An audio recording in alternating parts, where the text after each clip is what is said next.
Willie Mitchell called Al Green at 11 o'clock at night and told him to come to the studio. He said, "I found something. It cannot wait until morning."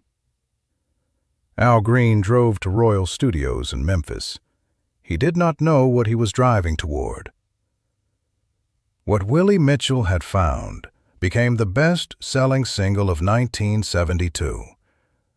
Marcus Holt was 28 years old and had been playing organ on high record sessions at Royal Studios in Memphis for nearly 3 years.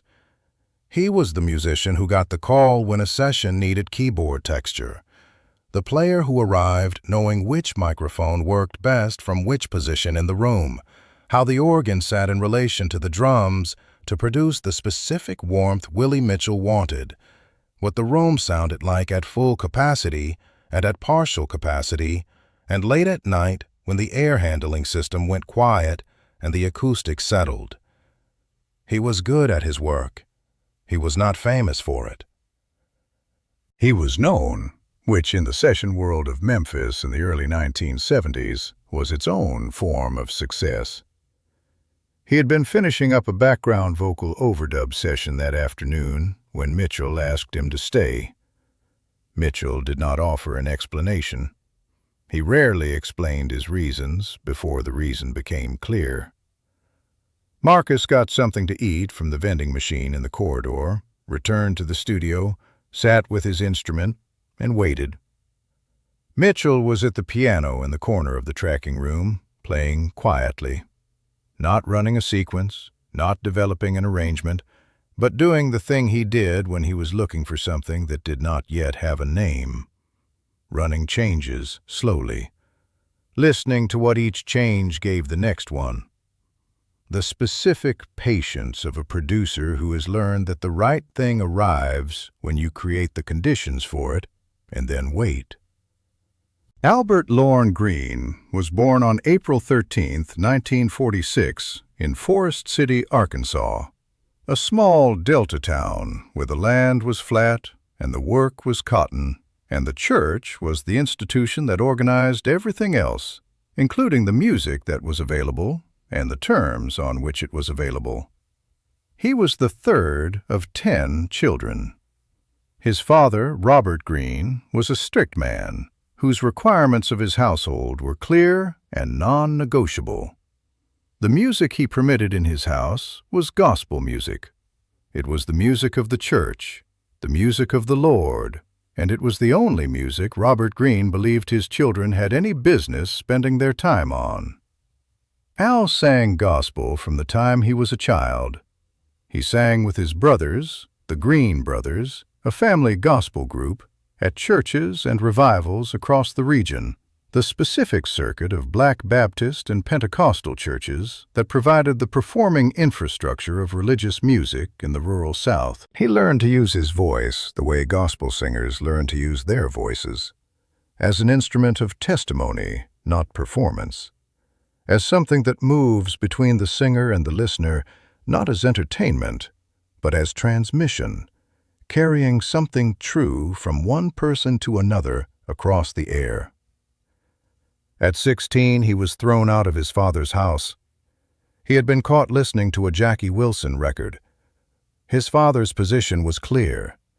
This was not the music of the Lord, and if Al was going to fill his head with it, he was going to fill his head with it somewhere other than Robert Green's house. Al left. He moved to Grand Rapids, Michigan, where family friends took him in. He worked. He began performing. Small clubs, regional circuits, building a local following in Michigan through years of work that produced exactly the result that years of work in small rooms produce. He became very good at what he was doing, and the rooms he was playing got slightly larger over time. In 1967, he recorded Back Up Train with a group called the Soulmates. The single was a regional hit, not national, not the kind of success that changes the trajectory, but enough to keep the trajectory moving. He continued working the club circuit in Michigan. He was growing. He was not yet where the growth was pointing. In 1969, He was performing at a small club in Midland, Michigan, when a man in the audience introduced himself afterward. The man was Willie Mitchell, a musician, producer, and vice president of High Records in Memphis, a small independent label that had been producing rhythm and blues records since the 1950s and that had developed, under Mitchell's production sensibility, a sound that was distinct from the Stax Records sound, even though both labels operated in Memphis. Where Stax was driving and percussive, High Records under Mitchell was warm, unhurried, the rhythm section deeply in the pocket, the arrangements built around space as much as sound. Mitchell heard something in Al Green's voice that told him he knew what to do with it. He offered him a recording deal. Green moved to Memphis. He began working with Mitchell at Royal Studios, the room Mitchell knew as well as he knew his own name, a converted theater on Willie Mitchell Boulevard that had been recording music since the early 1960s and that had accumulated, in its floors and its walls and its specific acoustic character, something that engineers and producers who have worked in many rooms describe as irreplaceable.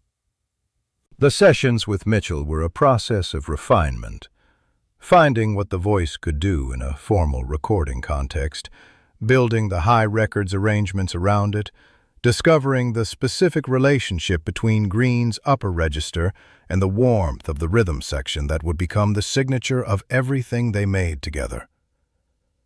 Tired of Being Alone was released in 1971. It went to number 11 on the pop chart, number 3 on the R&B chart. It was the first Al Green recording that reached the audience it was built for, and it demonstrated to everyone who needed demonstrating that the combination of Green's voice and Mitchell's production was not a lucky accident, but a consistent principle. The label released it. Radio played it. People who heard it told other people. Mitchell moved immediately to the next record, because that is what you do when something is working. On the night Mitchell called Green, Marcus had been in the studio for most of the day.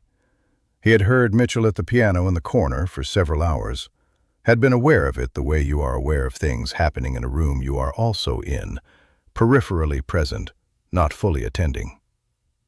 But at some point in the late afternoon, Marcus became fully aware of it. Something in what Mitchell was playing had changed, had solidified from exploration into something else, something that had found its shape.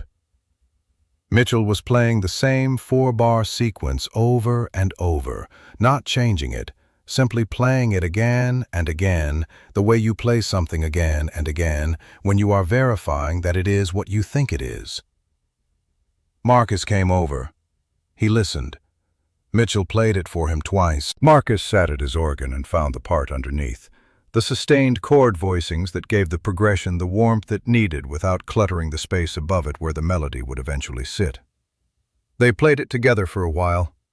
It worked in the way that things work when the parts have found each other. Mitchell said, "We need Al." He picked up the phone. Green arrived shortly before midnight. He came directly from wherever he had been, still in his street clothes, not studio-ready in the way that formal sessions are studio-ready, but present in the way that matters more. He listened to Mitchell play the progression once.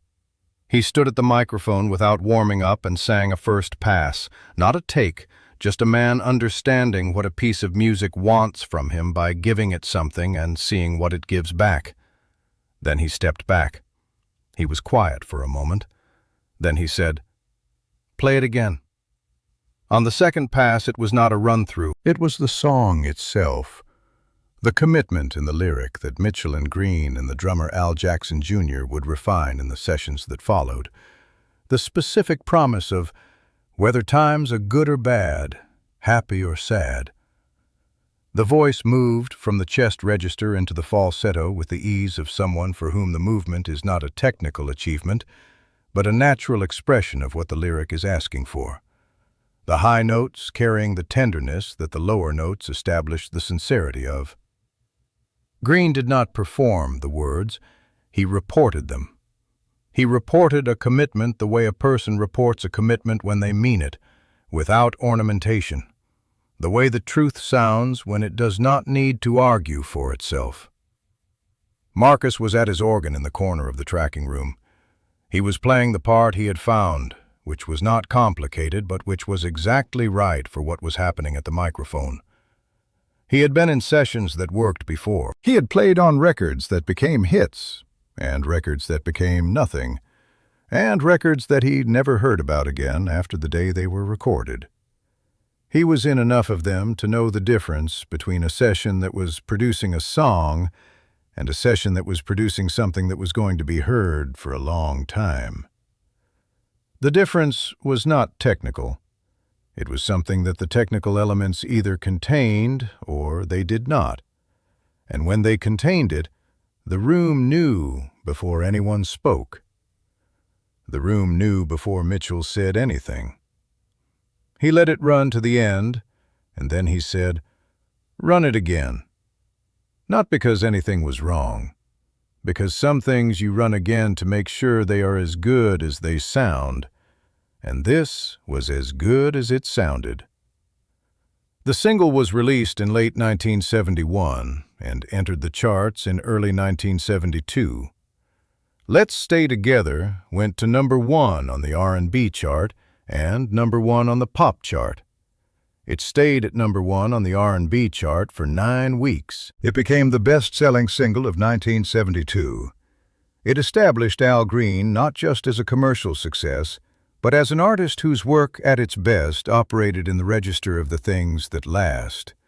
Songs that do not wear out with playing, that mean the same thing years later and decades later, because the commitment at the center of them was genuine when it was made, and genuine things do not expire. Marcus continued working in Memphis studios for 20 more years. He became a reliable presence in the session world, not famous, not on the covers of albums, but in the liner notes sometimes, and in the memories of the musicians who worked with him. He told the story of the night Mitchell called Green to a younger musician named David in the mid-1990s, when David was frustrated with sessions that were not coming together and was looking for something that would help him understand why.